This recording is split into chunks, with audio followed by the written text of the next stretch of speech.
Hey guys, we often get asked by some of our customers why we run our taillights on our chassis and not up on the tray.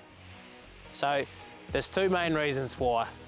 The first reason is when we run them on the chassis, it's included in our wiring harness, which is clipped to our lacing bars in our chassis. So all our wiring is on the chassis and chassis only. So there's no loops coming up to the taillights up here where it can be damaged or torn out. So we keep all the wiring together on the chassis, and we do that on our Pro series and our Trade series alike.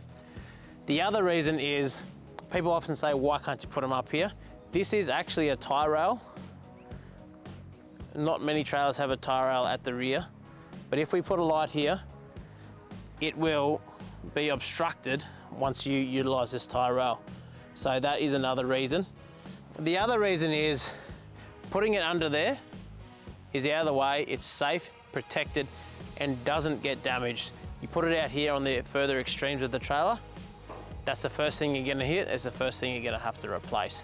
So we run the same methodology and thought process on our Trade series, keep them down on the chassis for those reasons. So